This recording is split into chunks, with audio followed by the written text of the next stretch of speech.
Good morning students. हमने 2 chapters बेटा completely कर लिए हैं, ठीक है। चैप्टर नंबर 1 और चैप्टर नंबर 5, ठीक है। यानी हमने लिविंग वर्ल्ड कंप्लीट कर लिया है और morphology of the flowering plant, ठीक है। पादप के अंदर जो पुष्पीय आकारी की जो आकारी के लक्षण है वो हमने कंप्लीट कर लिया है, जिसमें लीफ पढ़ लिया हमने, रूट पढ़ लिया है, स्टेम पढ़ लिया है, फ्लावर, फ्रूट, सीड और 3 फैमिलीज भी हमने यहाँ पर कर लिया है, ठीक है। अब हमारा जो नया टॉपिक हम स्टार्ट करने वाले हैं, नया जो चैप्टर स्टार्ट करने वाले हैं वो बेटा सेल है, ठीक है। कोशिका, ओके। कोशिका को जो है आप बहुत पहले से पढ़ते हुए आ रहे हैं, जब से आपने साइंस ली है तब से आप कोशिका को पढ़ते आ रहे हैं, क्योंकि कोशिका जो है बेटा वो क्या है, फंडामेंटल यूनिट है हमारी बॉडी की, ठीक है। फंडामेंटल यूनिट है लिविंग ऑर्गेनिजम्स की, ठीक है। आधारभूत इकाई है कोशिका, ठीक है। तो उसको हम आज डिटेल में पढ़ेंगे। तो आपके एनसीईआरटी के अंदर सेल बायोलॉजी वाला जो टॉपिक है उससे बहुत सारे क्वेश्चंस आते हैं नीट के अंदर, ठीक है। तो आज हम इसको करेंगे। तो बहुत कॉन्सेप्चुअल भी है, थोड़ा याद करने वाला भी चीज़ है इसके अंदर, इसलिए आप बहुत अच्छे से समझना है इसको।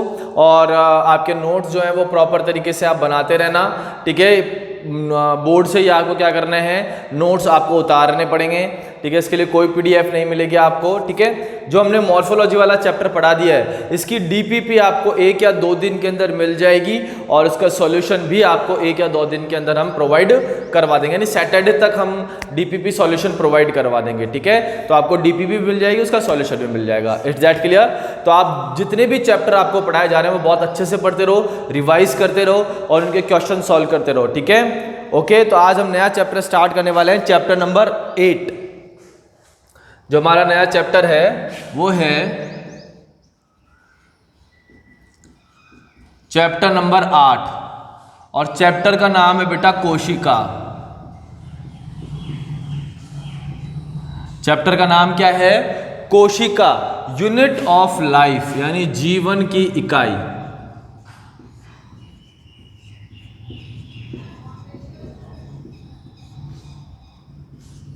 सेल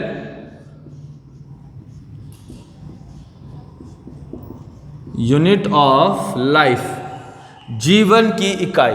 तो जैसा कि हमने फर्स्ट चैप्टर में भी पढ़ा था, हमने फर्स्ट चैप्टर में अंदर क्या पढ़ा था कि cellular organization is a defining property of living organism, यानी कि जो सेलुलर ऑर्गेनाइजेशन है, यानी कोशिकीय संगठन है, वो जीवित जीवों का एक यूनिक कैरेक्टर है। क्या है, जीवित जीवों का एक यूनिक कैरेक्टर है, ठीक है, एक डिफाइनिंग प्रॉपर्टी है, ओके। इसका कोई भी अपवाद नहीं है।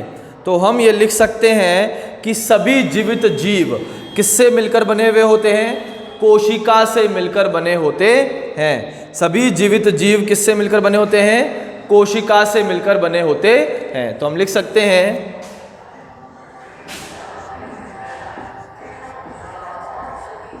सभी जीवित जीव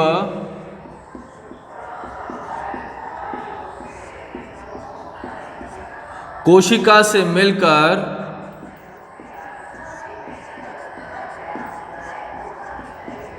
बने होते हैं। सभी जीव किससे मिलकर बने होते हैं, कोशिका से मिलकर बने होते हैं, ठीक है। जैसे कि हम एक कोशिकीय जीवों की बात करें, हमने बात करी एक कोशिकीय जीव की, तो एक कोशिकीय जीव कितनी कोशिकाओं से मिलकर बने होंगे, एक कोशिका से। नाम से पता चल रहा है कि एक कोशिकीय जीव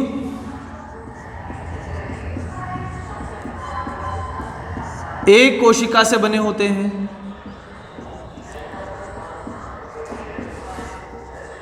ठीक है, क्योंकि इनके अंदर सिंगल सेल होती है और जितने भी फंक्शन परफॉर्म होते हैं, ठीक है, जितने भी कार्य होते हैं वो एक ही कोशिका करती है, ठीक है। बहुकोशिकीय जीवों की अगर अपन बात करते हैं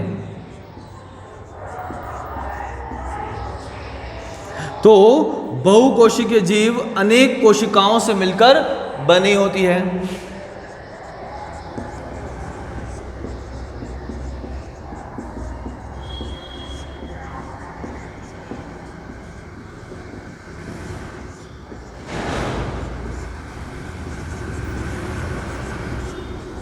क्लियर है यहां तक, ठीक है। कि एक कोशिकीय जीव तो एक कोशिका से मिलकर बने होते हैं और बहुकोशिकीय जीव अनेक कोशिकाओं से मिलकर बने होते हैं। ठीक है, अगर हम कोशिका की परिभाषा देखते हैं कि सेल क्या होता है, कोशिका क्या होती है, तो इसकी डेफिनेशन अगर हम लिखें तो क्या लिख सकते हैं कि कोशिका जीवन की आधारभूत संरचनात्मक एवं क्रियात्मक इकाई होती है। तो कोशिका क्या है? कोशिका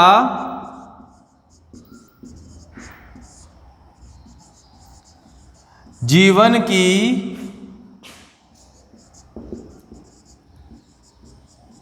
संरचनात्मक व क्रियात्मक इकाई होती है। क्या होती है? कोशिका जीवन की संरचनात्मक और क्रियात्मक इकाई होती है, यानी structural and functional unit of living organism is called cell. ठीक है, और अगर अपन लैटिन भाषा की अगर अपन बात करें, लैटिन वर्ड की अगर अपन बात करें, तो लैटिन वर्ड में कोशिका को कहा जाता है लिटिल रूम।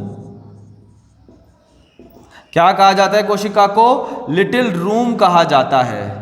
ठीक है, लैटिन वर्ड की अगर अपन बात करते हैं तो कोशिका को क्या कहा जाता है बेटा? लिटिल रूम कहा जाता है, एक छोटा कमरा कहा जाता है, और उसी छोटे कमरे के अंदर सारे फंक्शन परफॉर्म होते हैं। जितने भी कार्य हैं वो सब कहाँ पे परफॉर्म होते हैं? कोशिका में परफॉर्म होते हैं। तो यहाँ तक आपको समझ में आ गया होगा। ठीक है, फिर हम बात करते हैं बेटा डिस्कवरी की, यानी खोज की। किसकी बात करते हैं? खोज की बात करते हैं। ठीक है, तो हमारे एक साइंटिस्ट हैं जिनका नाम है रॉबर्ट हुक। साइंटिस्ट है जिनका नाम क्या है?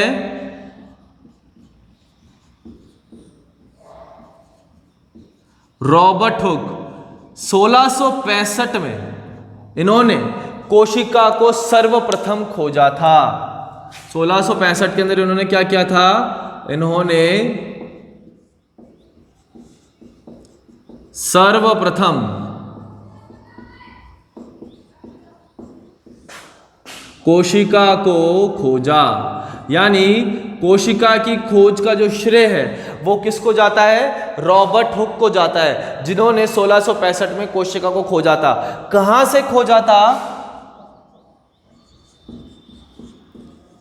ओक वृक्ष की कॉर्क सेल से। कॉर्क यानी छाल से। ठीक है, तो उन्होंने ओक वृक्ष की कॉर्क सेल यानी छाल की कोशिका से कोशिकाओं की खोज की, और ये जो कोशिका थी वो बेटा कैसी थी? डेड थी। ठीक है, ये कौन सी कोशिका थी? डेड सेल, मृत कोशिका थी ये। ठीक है ना, तो कोशिका की खोज किसने करी? रॉबर्ट हुक ने करी, 1665 में की। ओक वृक्ष की कॉर्क कोशिका से करी थी। ठीक है, जो कि एक प्रकार की क्या थी? डेड सेल थी, एक मृत कोशिका थी।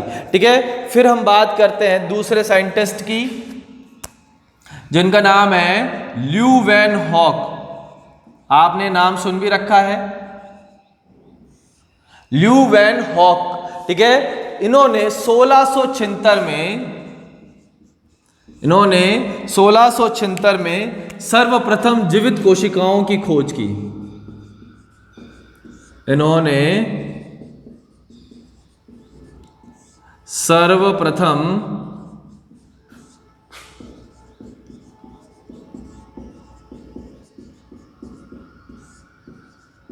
जीवित कोशिकाओं की खोज की तथा उन्हें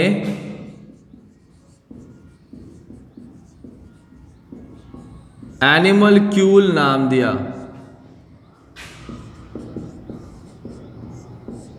ठीक है, तो उन्होंने सर्वप्रथम जीवित कोशिकाओं की खोज करी थी। ठीक है, और उनको क्या नाम दिया था? एनिमलक्यूल नाम दिया था। ठीक है, ल्यूवेनहॉक के बारे में अगर अपन और पढ़ते हैं तो ल्यूवेनहॉक को क्या कहा जाता है? फादर ऑफ माइक्रोबायोलॉजी भी कहा जाता है। ल्यूवेनहॉक को क्या कहा जाता है? फादर ऑफ माइक्रोबायोलॉजी, यानी सूक्ष्म जीव विज्ञान के जनक भी कहा जाता है। ठीक है, फिर तीसरे साइंटिस्ट की अगर अपन बात करें जिनका नाम है रॉबर्ट ब्राउन। रॉबर्ट ब्राउन, तो रॉबर्ट ब्राउन ने 1831 के अंदर, रॉबर्ट ब्राउन ने 1831 में केंद्रक की खोज करी। इन्होंने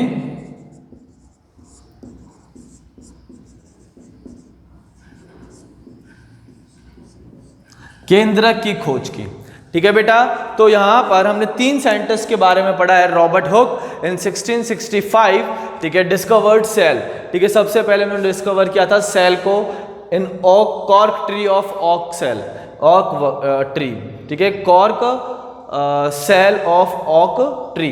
ल्यूवेनहॉक इन 1676, इन्होंने सर्वप्रथम जीवित कोशिकाओं की खोज की एंड गिव नेम एनिमलक्यूल, और उन्होंने क्या दिया, एनिमलक्यूल नाम दिया उनको। ठीक है, इनको अपन फादर ऑफ माइक्रोबायोलॉजी के नाम से भी जानते हैं, यानी सूक्ष्म जीव विज्ञान के जनक के नाम से भी इनको जानते हैं। और रॉबर्ट ब्राउन ने केंद्रक की खोज की थी, डिस्कवर्ड न्यूक्लियस। ठीक है, तो ये हमने खोज की बात की है बेटा यहाँ पर। ओके, अब बेटा हम पढ़ने वाले हैं सेल थ्योरी यानी कोशिका सिद्धांत। ठीक है, जो हमारा नेक्स्ट टॉपिक है वो क्या है, कोशिका सिद्धांत। ओके,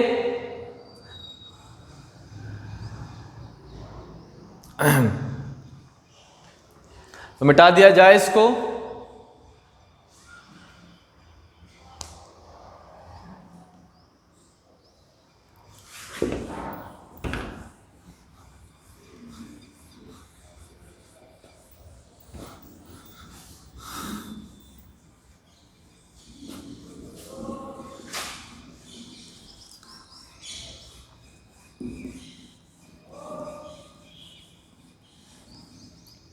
ठीक है, तो हमारा जो नेक्स्ट टॉपिक है वो है सेल थ्योरी। ठीक है, कोशिका सिद्धांत।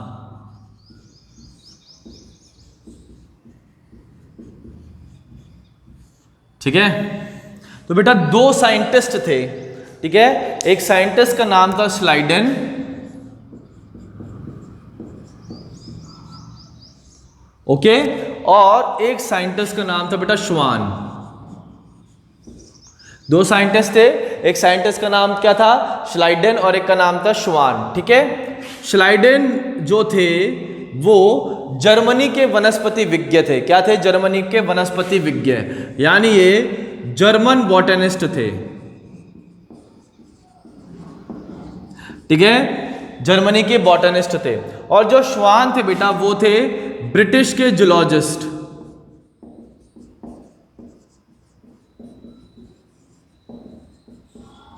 ठीक है, तो ये तो जंतु वैज्ञानिक थे और ये जो थे वो कौन से थे, वनस्पति वैज्ञानिक थे। तो 1838 में इन्होंने बहुत सारी प्लांट कोशिकाओं का अध्ययन किया। ठीक है, अनेक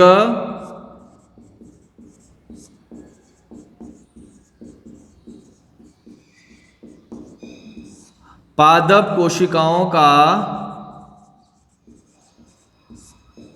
अध्ययन किया। ठीक है, और जो श्वान थे उन्होंने 1839 में, यानी लगभग सेम ही टाइम था, इन्होंने अनेक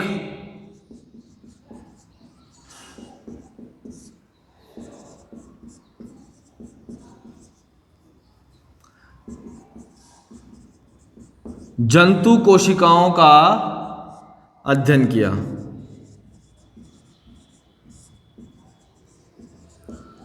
ठीक है, इन्होंने तो बहुत सारी पादप कोशिकाओं का अध्ययन किया और उन्होंने बहुत सारी जंतु कोशिकाओं का अध्ययन किया।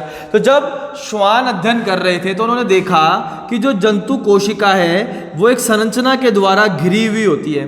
जंतु कोशिका क्या होती है, एक संरचना के द्वारा घिरी होती है, जिसको आज हम प्लाज्मा मेम्ब्रेन के नाम से जानते हैं। जिसको हम किसके नाम से जानते हैं, प्लाज्मा मेम्ब्रेन, यानी कोशिका झिल्ली के नाम से जानते हैं। ठीक है। इन्होंने क्या देखा कि जंतु कोशिका एक झिल्ली के द्वारा घिरी हुई है, जिसे क्या नाम दिया गया, कोशिका झिल्ली नाम दिया गया। ठीक है। फिर उन्होंने पादप कोशिकाओं का भी अध्ययन किया। ठीक है। और उन्होंने देखा कि पादप कोशिकाओं में एक अतिरिक्त झिल्ली और पाई जाती है। उन्होंने क्या देखा कि पादप कोशिकाओं में एक अतिरिक्त झिल्ली और पाई जाती है, तो उसको नाम दिया गया बेटा कोशिका भित्ति यानी सेल वॉल। उसको क्या नाम दिया गया, कोशिका भित्ति यानी सेल वॉल। और सेल वॉल किसको घेरे रहती है, कोशिका झिल्ली को यानी सेल मेम्ब्रेन को। ठीक है। तो इन्होंने क्या बताया कि जंतु कोशिका एक झिल्ली के द्वारा घिरी हुई होती है, जिसको अपन बोलते हैं प्लाज्मा मेम्ब्रेन, और पादप कोशिका जो है उसमें 2 झिल्लियां पाई जाती है। कोशिका झिल्ली को भी एक और झिल्ली घेरे रहती है, जिसको अपन ने नाम दिया कोशिका भित्ति। ठीक है। तो श्लाइडन और श्वान दोनों ने मिलकर किसका प्रतिपादन किया, कोशिका सिद्धांत का प्रतिपादन किया। ठीक है। तो कोशिका सिद्धांत का प्रतिपादन किसने किया था, श्लाइडन और श्वान ने।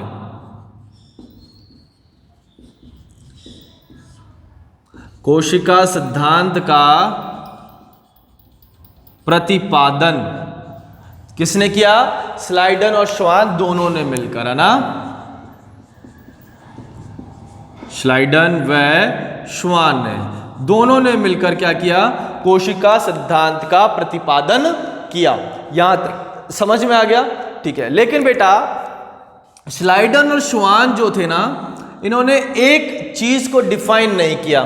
ठीक है। इन्होंने एक क्वेश्चन जो है जो दिमाग में आ रहा था उसका आंसर नहीं दे पाए। और वो प्रॉब्लम क्या थी कि कोशिकाओं का निर्माण कैसे होता है। ठीक है। श्लाइडन और श्वान क्या नहीं बता पाए कि कोशिका, नई कोशिका का निर्माण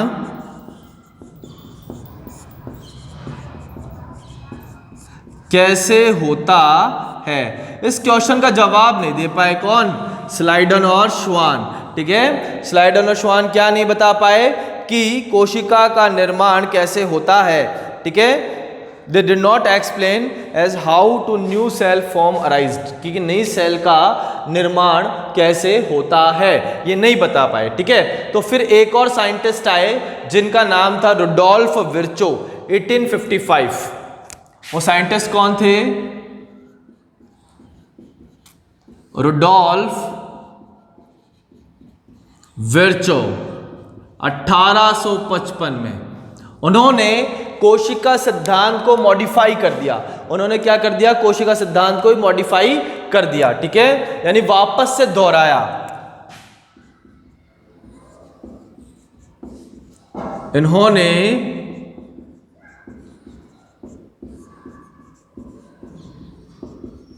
कोशिका सिद्धांत को पुनः दोहराया। ठीक है। और क्या बताया इन्होंने कि नई कोशिकाओं का निर्माण पूर्व स्थित पुरानी कोशिकाओं से होता है। इन्होंने बताया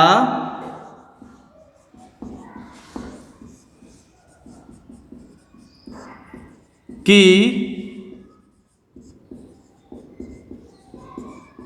नई कोशिकाओं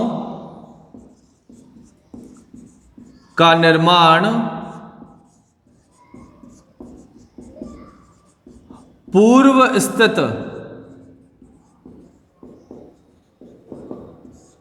कोशिकाओं से होता है। ठीक है। तो उन्होंने डिफाइन कर दिया, एक्सप्लेन कर दिया कि नई कोशिकाओं का निर्माण पूर्व स्थित कोशिकाओं से होता है। और उन्होंने एक सेंटेंस भी दिया था बेटा। ठीक है। और उस सेंटेंस को आपको याद रखना है क्योंकि क्वेश्चन में आ जाता है, ओमनिस सेल्यूला ई सेल्यूला। ठीक है। उस सेंटेंस का मतलब क्या होता है, इस सेंटेंस का मतलब भी होता है कि नई कोशिकाओं का निर्माण पूर्व स्थित कोशिकाओं से होता है। तो ये सेंटेंस दिया था रुडोल्फ विर्चो ने, जिसका क्या नाम था, ओमनिस, जो क्या था, ओमनिस सेल्यूला ई सेल्यूला। ठीक है। ये दिया था रुडोल्फ विर्चोव ने।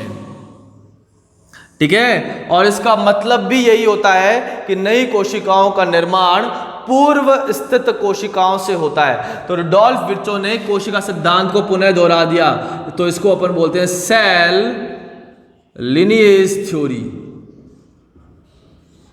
इसको क्या बोलते हैं? Cell lineage theory. समझ में आ गया यहां तक? ठीक है, तो कोशिका सिद्धांत का प्रतिपादन किसने किया? कोशिका सिद्धांत का प्रतिपादन किया था श्लाइडन और श्वान ने। कोशिका सिद्धांत को पुनः किसने दोहराया? कोशिका सिद्धांत को पुनः दोहराया था रुडोल्फ विर्चो ने। रुडोल्फ विर्चो ने क्या बताया? ठीक है, कि नई कोशिकाओं का निर्माण पूर्व स्थित कोशिकाओं से होता है। ओमनिस सेलुला ई सेलुला किसने प्रतिपादित किया? रुडोल्फ विर्चो ने 1855 में। ठीक है ना, ये सारी चीजें अपन ने अब पढ़ ली है। ठीक है, अब कोशिका सिद्धांत होता क्या है वो भी हम यहाँ पर देख लेते हैं। ठीक है, तो कोशिका सिद्धांत क्या है वो भी हम यहाँ पे देख लेते हैं। ठीक है, तो इसको हम मिटा देते हैं यहाँ से।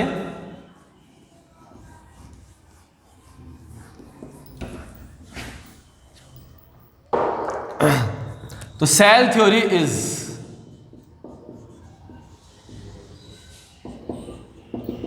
क्या है? कोशिका सिद्धांत। ठीक है, तो कोशिका सिद्धांत क्या है बेटा? जो पहला इसका सिद्धांत है वो ये है कि सभी जीवित जीव कोशिका से मिलकर बने होते हैं। पहला सिद्धांत क्या कहता है? कि सभी जीवित जीव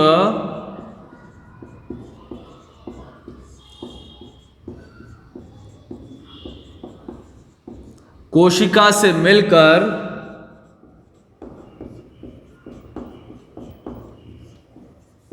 बने होते हैं। सारे के सारे जीव किससे मिलकर बने होते हैं? कोशिका से मिलकर बने होते हैं। दूसरा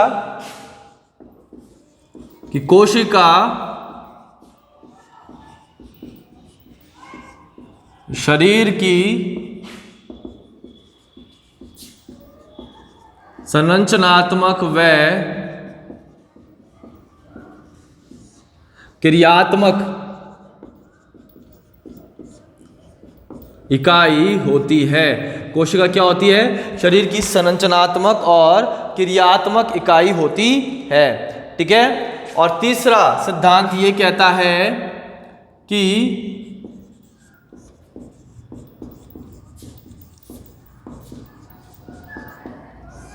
नई कोशिकाओं का निर्माण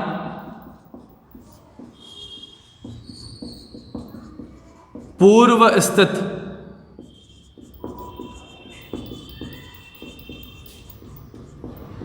कोशिकाओं से होता है। ठीक है, तो यह है बेटा कोशिका सिद्धांत। तो कोशिका सिद्धांत क्या कहता है? कि सभी जीवित जीव कोशिका से मिलकर बने होते हैं। कोशिका शरीर की संरचनात्मक और क्रियात्मक इकाई होती है और नई कोशिकाओं का निर्माण पूर्व स्थित कोशिकाओं से होता है। ठीक है, लेकिन इसका अपवाद है बेटा कि ऐसा कौन सा ऑर्गेनिज्म है जिस पर कोशिका सिद्धांत लागू नहीं होता है। ठीक है, और वो है बेटा वायरस। वायरस पर कोशिका सिद्धांत लागू नहीं होता है। ठीक है, क्योंकि वायरस जो है बेटा वो सजीव और निर्जीव के बीच की योजक कड़ी है। ये क्या है? Link between living and non living. तो ये सजीव और निर्जीव के बीच की योजक कड़ी है। ठीक है, अगर बाहर है वायरस, यानी वायरस एनवायरनमेंट में है, ठीक है, पर्यावरण में है, तो वो निष्क्रिय रूप में रहता है और जैसे ही वो जीवित जीव में एंटर करेगा वो सजीव की तरह कार्य करेगा। इसलिए वायरस पर कोशिका सिद्धांत लागू नहीं होता है। तो इसका एक अपवाद है वायरस। क्लियर बच्चों? तो आज हम यहाँ ही तक पढ़ेंगे। ठीक है, आपको समझ में आ गया होगा। इसके नोट्स आप प्रॉपर तरीके से उतारते रहिए। ओके, और कल हम पढ़ने वाले हैं बेटा प्रोकैरियोटिक सेल, यूकैरियोटिक सेल। ठीक है, जिसमें हम एनिमल सेल और प्लांट सेल का स्ट्रक्चर पढ़ेंगे और इनके बीच में डिफरेंसेस पढ़ेंगे। ठीक है, तो ये सारी चीज़ें आप पढ़ के आ चुके हो 9th क्लास में, 10th क्लास में। ठीक है, जब से भी आप सेल पढ़ रहे हो तब से, लेकिन इसको हम और अच्छे से डिटेल में पढ़ने वाले हैं कल की क्लास के अंदर। Okay, thank you so much. कोई और कमेंट बॉक्स के अंदर आप अपने कमेंट जरूर लिख दीजिएगा। Okay, bye.